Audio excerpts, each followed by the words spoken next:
नमस्कार. आपल्या सगळ्यांच्याच आयुष्यात कधी ना कधी असा वेळ येतो जो अगदी रिकामा असतो आणि मग आपण विचार करतो की ह्या वेळेचं करायचं काय. पण विचार करा, जर हाच रिकामा वेळ आपलं आयुष्य बदलण्याची एक सुवर्ण संधी असेल तर. आज आपण नेमकं हेच पाहणार आहोत की या संधीचं सोनं कसं करता येईल. आयुष्याच्या धावपळीत सगळ्या जबाबदाऱ्या पार पाडल्यानंतर अचानक थोडा मोकळा वेळ मिळतो. तो क्षण खरंच खूप खास असतो, नाही का? पण अनेकदा प्रश्न पडतोच की आता या वेळेचं करायचं तरी काय. हेच मूळ मार्गदर्शन आपल्याला या प्रश्नाचे एक खूप सुंदर उत्तर देतं. आता बघा, आपल्यासमोर दोन रस्ते आहेत. एक रस्ता तोच वेळ मोबाईलवर सहज स्क्रोल करत घालवायचा आणि दुसरा त्याच वेळेचा उपयोग करून स्वतःच्या आयुष्याला एक नवीन सकारात्मक वळण द्यायचं. निवड तर आपलीच आहे. चला तर मग या दुसऱ्या रस्त्यात काय आहे ते शोधून काढूया. तर आपला पहिला थांबा आहे वेळेचा योग्य वापर, म्हणजे निष्क्रियतेतून बाहेर पडून काहीतरी सक्रिय, काहीतरी नवीन करण्याचा प्रवास, जो आपल्यात एक सकारात्मक बदल घडवून आणणार आहे. हे मार्गदर्शन आपल्याला मोकळ्या वेळेला अर्थपूर्ण प्रगतीमध्ये बदलण्याचे तब्बल 6 प्रभावी मार्ग दाखवतं. आपण एक एक करून ते सगळे पाहणार आहोत, म्हणजे या वेळेचा सर्वोत्तम वापर कसा करता येईल याचं चित्र अगदी स्पष्ट होईल. चला सुरुवात करूया सर्वात शक्तिशाली मार्गाने, नवीन कौशल्य शिकून त्यातून कमाई करणे. जरा विचार करा, आपल्या छंदांनाच एका छोट्या व्यवसायात बदलण्याची ही केवढी मोठी संधी आहे. खरं तर रिकाम्या वेळेत स्वतःमध्ये गुंतवणूक करण्यापेक्षा उत्तम काहीच असू शकत नाही. मग ते छानसे जेवण बनवणं असो, शिलाई काम, मेकअप किंवा मेहंदी. इतकंच काय, आजकाल तर अनेक ऑनलाईन कोर्सेस आहेत जे आपली कला आणखी प्रभावी बनवू शकतात. आणि यातली सगळ्यात प्रेरणादायी गोष्ट काय आहे माहिती आहे?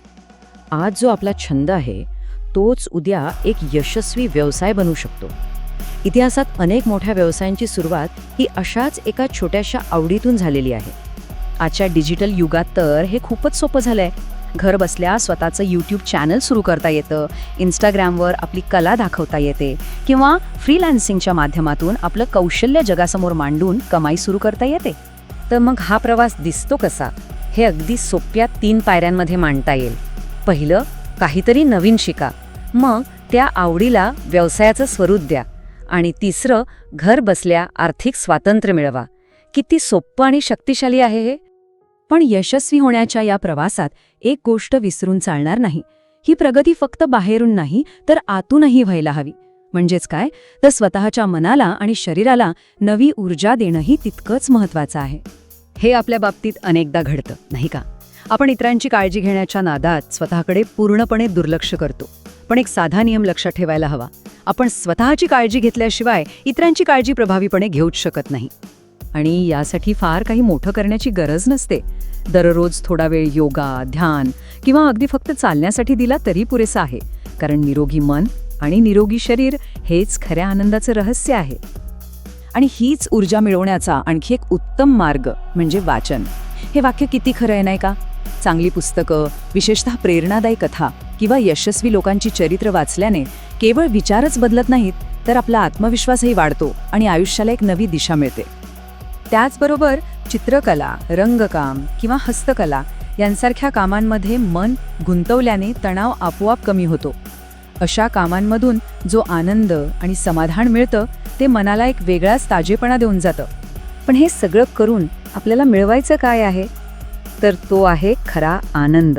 आणि तो आनंद आपल्या नातेसंबंधांमध्ये दडलेला असतो. कारण आयुष्यातली खरी संपत्ती म्हणजे आपले नातेसंबंधच असतात. म्हणूनच मिळालेल्या रिकाम्या वेळेत कुटुंबासोबत असणं खूप महत्त्वाचं आहे. मुलांशी गप्पा मारणं, त्यांना काहीतरी नवीन शिकवणं, ही गुंतवणूक पैशांपेक्षाही खूप मोठी आहे. हेच तर ते क्षण आहेत जे कायम आठवणींचा ठेवा बनून राहतात. तर ह्या सगळ्याचा अर्थ काय? महत्त्वाचा मुद्दा हा आहे की रिकामा वेळ म्हणजे वाया घालवायचा वेळ नाही, तर तो आयुष्य बदलण्याची एक मौल्यवान संधी आहे. या वेळेकडे पाहण्याचा दृष्टिकोन बदलला की आयुष्य आपोआप बदलतं. आणि याच संधीचा शहाणपणाने वापर केला तर एक उज्ज्वल आणि यशस्वी भविष्य नक्कीच घडवता येतं. प्रत्येक छोटा क्षण महत्त्वाचा आहे आणि त्याची सुरुवात आज आत्तापासून करता येते. तर आता प्रश्न हा आहे, ही जी संधी आपल्याला मिळाली आहे तिचा उपयोग कसा करायचा? विचार करा, कारण याचं उत्तरच आपलं भविष्य घडवू शकतं.